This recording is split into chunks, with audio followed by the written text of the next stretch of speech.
बर्तन तो बजेंगे। कांदिवली की गलियों में, या कहे 2-4 गलियों को मिलाकर एक बड़ी सी गली में सुप्रिया का बंगला था, जहां सुप्रिया अपने सास, ससुर, पति और बच्चे के साथ रहती थी।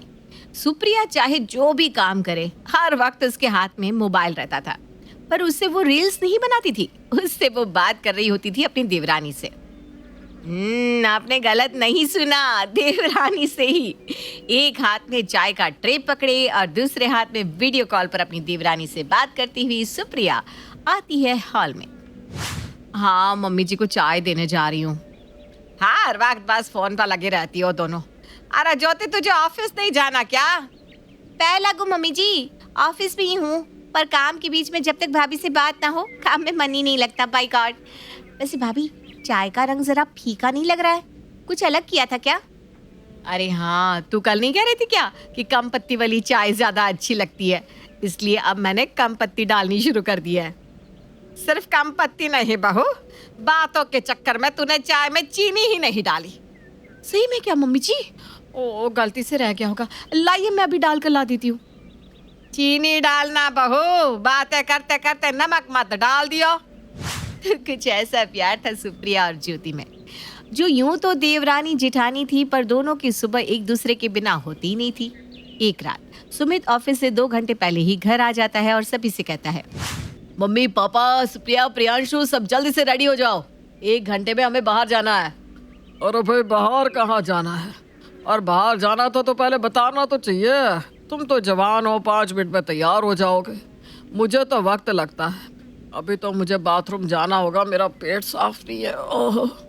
टेंशन मत लीजिए पापा, हमें 8 बजे तक जाना है, अभी तो 6 बज रहे हैं, 2 घंटे हैं आपके पास। इसमें आप 10 बार कपड़े बदल सकते हैं, 10 बार वॉशरूम जा सकते हैं, अरे शेविंग भी कर सकते हैं। 1 घंटे में विमला आंटी की पूरी फैमिली यहाँ आ जाएगी। अच्छा, विमला भी आ रही है क्या? भाई, ज्यादा पैसे हो गए क्या तेरे पास, जो विमला नाम की कल जिब्बी को भी साथ ले जा रहा है? उसका बेटा नहीं है क्या उसे घुमाने के लिए? अरे नहीं मम्मी, वो रास्ते में करण मिल गया था ना, तो हम दोनों में बात हो गई कि आज दोनों परिवार साथ में ही डिनर पर चलते हैं। और 20 मिनट के अंदर ही विमला वहां आकर सोफे पर विराजमान हो जाती है। हमें तो करण ने तैयार होने बोला, बस चुटकी बजने की देरी थी कि मैं तैयार होकर खड़ी हो गई। करना ही क्या होता है, बस साड़ी ही तो लपेटनी होती है। पर आप लोग अभी तक तैयार ही कर रहे हो बारात में थोड़ी ना जाना है। तभी सुप्रिया कमरे से बाहर आकर विमला के सामने खड़ी हो जाती है। चुटकी बजी और मैं हाजिर हो गई आंटी जी, मुझे भी ज्यादा समय नहीं लगता तैयार होने में। 1 सेकंड आंटी जी, मेरी देवरानी वीडियो कॉल कर रही है। हाँ ज्योति, देखना कैसे लग रही है मेरी sari. Blue sari with green jewellery. क्या भाभी, ये क्या पहना है आपने? मैंने सोचा था मैं भी सेम कलर की ड्रेस में कोलाज पोस्ट करूंगी, पर आपने तो अभी साड़ी चेंज करो। अब मैंने ना पिंक ड्रेस पहनी है, आप भी पिंक का कुछ पहन लो। अब 5 मिनट बैठिए आंटी जी, मैं तुरंत चेंज करके आती हूँ। चाची, प्रियांशु ने भी चाची के मैचिंग के कपड़े पहने हैं, सेम सेम। इसके बाद सुप्रिया अपने कमरे में चली जाती है। बाप रे, जेठानी देवरानी से कपड़े पसंद करवा रही है। इन दोनों का तो यही है विमला, आँख खुलते ही इसे ज्योति चाहिए, और ज्योति का भी वैसा ही है। रात के 2-3 बजे तक दोनों बातें करती रहती है। समझ में नहीं आता दोनों जेठानी देवरानी है कि बहन है। दूर का ढोल सभी को सुहावना लगता है भाभी। अभी देवरानी जेठानी दूर है ना, तो प्यार बरस रहा है। एक बार उसे यहाँ आकर 1-2 महीने रह जाने दीजिए, सारा प्यार फट से धूल हो जाएगा। तभी वहाँ सुप्रिया आती है। हमारे केस में ऐसा नहीं होने वाला आंटी जी। ले, कर ली साड़ी चेंज, अब कुछ और?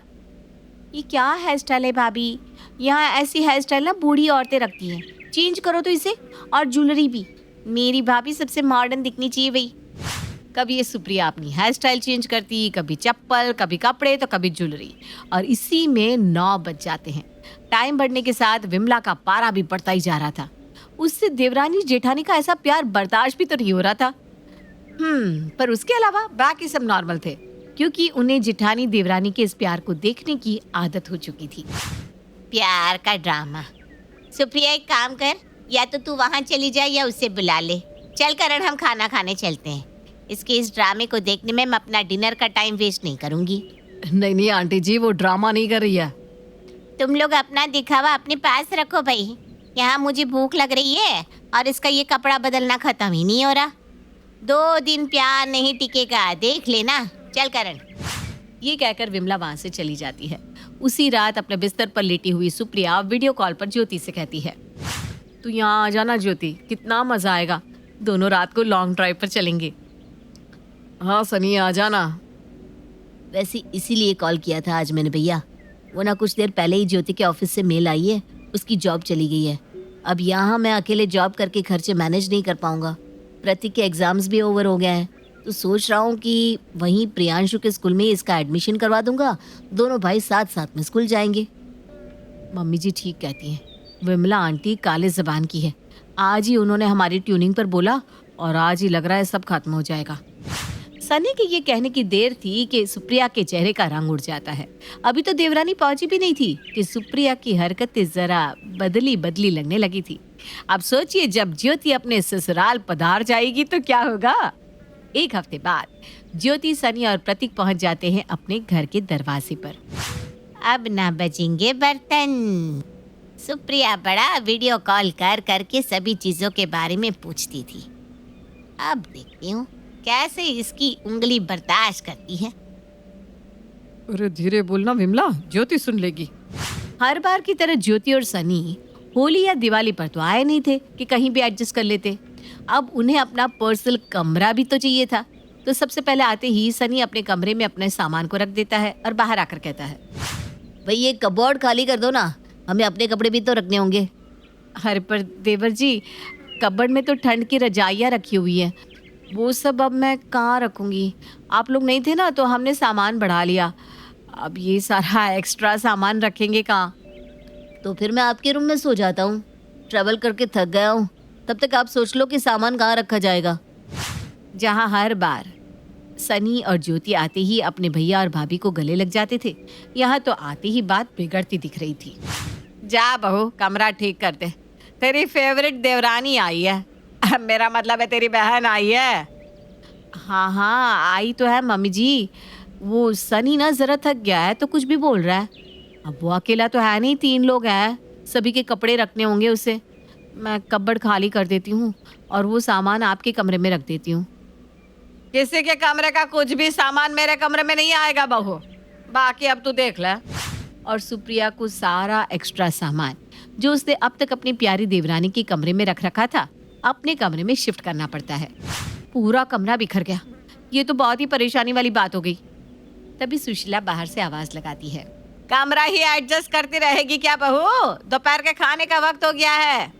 भाभी मेरे लिए ना दाल बना देना, वो ट्रैवल करके आई हूँ ना तो पेट ज़रा सही सा नहीं लग रहा, मैं कुछ हल्का ही खाऊंगी। और सनी के लिए रोटियाँ सेक दीजिएगा, आपको पता है ना वो चावल नहीं खाते। सुप्रिया खुशी खुशी जाकर किचन में सभी के लिए खाने का इंतजाम कर देती है। सभी खाकर अपने अपने कमरे में चले जाते हैं। यहाँ तक कि ज्योति ना अपना प्लेट उठाती है ना अपने पति का। सुप्रिया को सभी के बर्तन भी उठाने पड़ते हैं और किचन में अकेले ही धोने पड़ते हैं।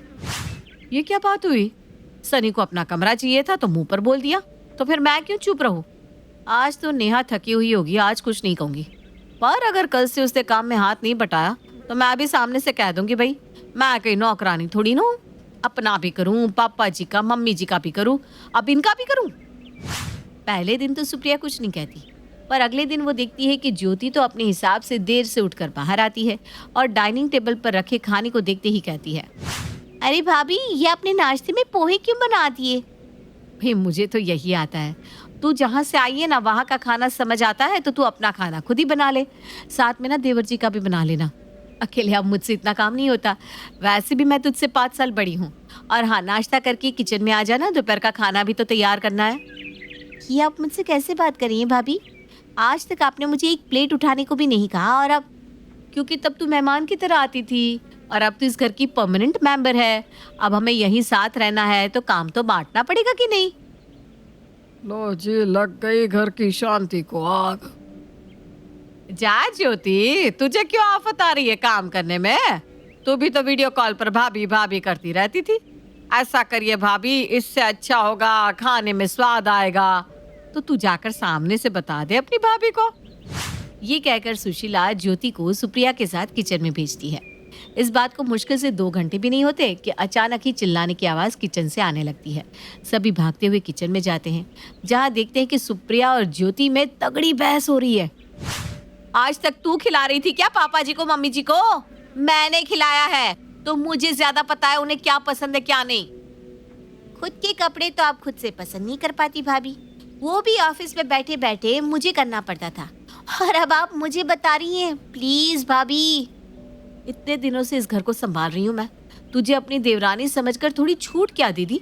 तू तो मेरे सर पर बैठने लगी। ये क्या कुत्ते बिल्लियों की तरह लड़ रही हो तुम दोनों? बच्चों पर क्या असर पड़ेगा? इतनी बड़ी बात नहीं हुई है, आपस में सुलझा लो। पर ये बात अब कहाँ सुलझने वाली थी। असल में अब तो बात उलझना शुरू हुई थी, और एक बार जो उलझी उलझती ही चली गई। अब हर वक्त किसी न किसी बात पर ज्योति और सुप्रिया का झगड़ा हो जाया करता। इतने सारे कपड़े धोने में डाल दिए भाभी ने, लगता है सारे सर्दी के कपड़े मेरे लिए ही बचा कर रखे थे। ये कोई बात हुई भला? इससे अच्छा मैं ऑफिस से ज्वाइन कर लेती। तभी प्रतीक भागता हुआ अपनी माँ के पास आता है। प्रियांशु भैया ने मेरी नई टिफिन मुझसे छीन ली मम्मी, और मुझे थप्पड़ भी मारा। क्या? 2 दिन हुए नहीं हमें यहाँ आए कि ये लोग तुम्हें मारने भी लग गए। चलो प्रियांशु के पास। अपने बेटे का हाथ पकड़े चिल्लाती हुई ज्योति हॉल में आती है। लोग ठीक ही कहते हैं कि जेठानियाँ कभी अपनी सगी हो ही नहीं सकती। फोन पर तो आप मुझसे रोज कहती थी यहाँ आ जाओ, यहाँ आ जाओ, और यहाँ आने के बाद क्या मिल रहा है? मेरे बेटे को मारा जा रहा है यहाँ। तो तू भी तो फोन पर बड़ी अच्छी बनती थी, पर सामने तो नहीं निकली ना। इन बच्चों के मामलों में तुम दोनों क्यों पड़ रही हो? बच्चे तो ऐसे ही होते हैं, बुद्धि नहीं है क्या तुम दोनों में? जब देखो इस घर में लड़ाई होती रहती है। भगवान का नाम तक नहीं ले पाती मैं शांति से। मोहल्ले वाले क्या सोचते होंगे? मिल गया ना टॉपिक विमला को। अब वो लोगों को पकड़ पकड़ कर बोलेगी कि सुशीला के घर में रोज लड़ाइयाँ होती है। कुछ दिन बाद एक रात डिनर के बाद ज्योति का कुछ खाने का मन होता है। वो किचन में जाकर खुद के लिए पैनकेक बनाकर अपने कमरे में चली जाती है। प्रतीक, सनी और ज्योति आराम से पैनकेक खा रहे थे कि प्रतीक के दिमाग में शरारत सूझती है, और वो एक पैनकेक उठाकर अपने बड़े भाई को ललचाने के लिए उसके पास चला जाता है। आपने मेरा टिफिन लिया था ना, देखो मेरे पास पैनकेक है, आपके पास है क्या? मम्मी मुझे भी पैनकेक चाहिए, मम्मी मुझे पैनकेक ला कर दो। अब ये पैनकेक क्या होता है? मुझे बनाना नहीं आता बेटा, ये सब तेरी चाची जानती है। आप ही बताइए जी, आज तक इस घर में कभी ऐसा हुआ है कि किसी एक ने सिर्फ खुद के लिए खाना बना लिया हो? लड़ाइयाँ हो या कुछ भी हो, है तो सभी एक ही घर में। मैं तो सभी के लिए खाना बनाती हूँ। फिर से रात में अपनी बहुओं के कमरे से आवाज़ सुनकर इस बार सुशीला शांत नहीं रहती और सभी के सामने जाकर कहती है, नहीं हुआ जा रहा है एडजस्ट, तो चली जाओ तुम दोनों अपने अपने मायके। और अब से इस घर में एक आवाज़ आई ना, तो या तो तुम दोनों अपने मायके चली जाओगी या फिर मैं। नहीं नहीं मम्मी जी, इस बार भाभी की गलती नहीं है, मेरी गलती है। प्रतीक तो बच्चा है, मुझे ही प्रियांशु से केक के लिए पूछ लेना चाहिए था। तू क्यों माफ़ी मांग रही है पगली? मुझे भी आज ही एहसास हुआ। मम्मी जी, हम दोनों ना बिना वजह ही लड़ रहे हैं, और इन बच्चों का क्या है देखिए, साथ में बैठकर अब पैनकेक खा रहे हैं। अब से हम नहीं लड़ेंगे मम्मी जी। हाँ मम्मी जी। और अपने कहे मुताबिक सुप्रिया और ज्योति एक हफ्ते तक तो बिल्कुल नहीं लड़ती, पर एक घर में अलग अलग सोच के लोग रहेंगे तो बातें तो बनेंगी ही। और ऐसी कौन सी रसोई होती है जहाँ बर्तन हो और आपस में बजे ना? एक हफ्ते बाद फिर से बर्तन बजने शुरू हो जाते हैं। लड़ाई की इंटेंसिटी तो कम हो गई थी, पर दोनों देवरानी जेठानी में हर छोटी छोटी बात पर बहस हो जाया करती। अपनी बहू के बीच किसी न किसी बात पर बहस होता देख अब सुशीला परेशान हो गई थी, और इसके निवारण के लिए वो एक पंडित जी के पास पहुंचती है। ग्रह कलेश का कारण वास्तु दोष के अलावा और क्या हो सकता है? जरूर आपने अपने घर में कुछ तोड़ फोड़ कराई होगी। बिना सलाह के घर में बदलाव करवाएंगी तो दिशा दोष तो लगना ही था। अरे पर ऐसा बिल्कुल भी नहीं है पंडित जी, हमने तो ऐसा कुछ भी नहीं करवाया। अरे सुशीला जी, आप टेंशन क्यों लेती है? ये छोटी मोटी चीज़ मेरी नज़रों के आगे से छुपेगी क्या? मेरे बस आपके घर में आने की देर है। ये ग्रह कलेश बिल्कुल समाप्त हो जाएगा। चलिए आज ही आपके ग्रह कलेश को समाप्त कर देते हैं। पंडित जी के साथ सुशीला अपने घर पहुंचती है। चलिए हमें अपना घर तो दिखाइए। हाँ हाँ पंडित जी ज़रूर, पहले आप चाय नाश्ता तो ले लीजिए। बहू, पंडित जी के लिए पानी लेकर आ। सुशीला की आवाज लगाती ही ज्योति और सुप्रिया एक साथ पानी का ग्लास लेकर पंडित जी के सामने पहुंच जाती है। पर ये क्या, एक घर में दो बहुओं को देखकर पंडित जी अपनी पोथी उठाकर दरवाजे की ओर बढ़ना शुरू कर देते हैं। अरे ऐसी क्या बात हो गई पंडित जी, आप तो मेरे घर का कलेश दूर करने आए थे और अचानक ही वापस जा रहे हैं। आपके घर में दो बहुएं हैं और आप कलेश से छुटकारा पाना चाह रही है। सुशीला जी, ये तो संभव नहीं है, इसमें तो मेरा कोई भी ज्ञान काम नहीं आएगा। आपने अगर मुझे पहले ही बता दिया होता कि आपकी दो दो बहुएं हैं तो मैं तो आपके साथ आता ही नहीं।